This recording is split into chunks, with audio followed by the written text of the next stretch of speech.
नमस्कार शेतकरी मित्रांनो, मी Somnath Kapse, MSc agri agronomy. आणि आज आपण ज्ञानेश्वर माऊली जाधव हे शेळगावार येथील शेतकरी तसेच व्यापारी आहेत.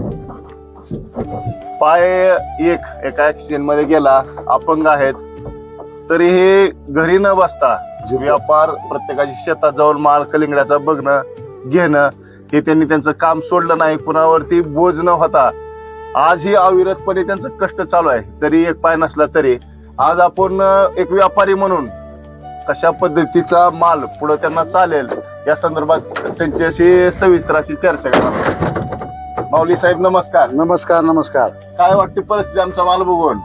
माल एक नंबर आहे, पण सध्या बाजाराची परिस्थिती बिघडलेली आहे आणि बाजारामध्ये गेल्या महिन्याच्या तुलनेत इकडे आता सध्या बाजारामध्ये 8 ते 8.5 रुपये एक नंबर मालाला 2 किलो पासून 6 किलो पर्यंत एवढा रेट आहे. आणि अजून एक महिना मंदी राहण्याची शक्यता आहे, पण एक महिन्यानंतर बाजार वाढण्याची दाट शक्यता आहे.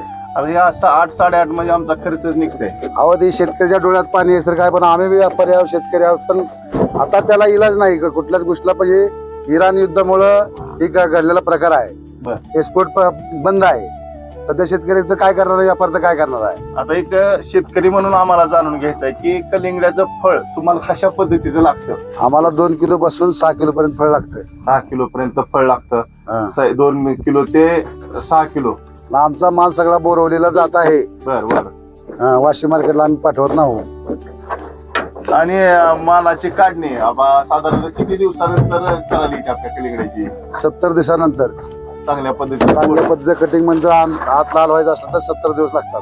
आणि जर समजा तुम्ही एखाद्या शेतकऱ्याचा प्लॉट बघितला, अचानक आतनं पांढरं निघलं, तर तुम्ही 2 ते 4 दिवस त्याला थांबवू शकता. औषध सोडा म्हणून सांगतो, त्याला कलर यायचं, कलर येण्यासाठी औषध सोडणं म्हणून. तर आता माऊली साहेब, तुम्ही आमच्या शेतकऱ्याला काय सल्ला द्याल? कलिंगड उत्पादक शेतकऱ्यांना काय सांगाल? काय काळजी घ्यावी लागेल? कलिंगडचं उत्पन्न सांगा. कलिंगडचं उत्पन्न चांगलं आहे, भरपूर उत्पन्न निघतं, मला पण बाजाराची रेंज टिकली पाहिजे तर शेतकरी जगणार आहे. बरोबर. आता शेतकरी जगू शकत नाही. आता बाजार भाव तर आपल्या हातातला नाही, मग शेतकऱ्यांनी काय करावं? सरकारने ह्याला एक्सपोर्ट बाहेर सोडलं पाहिजे. त्या टायमाला ह्याची बाजाराची रेंज टिकते. एक्सपोर्ट पूर्ण बंद असल्यामुळं शेतकरी संकट आलंय. बरोबर आहे. तुम्ही अतिशय परखड अशा भाषेत सांगितलंय माऊली महाराज.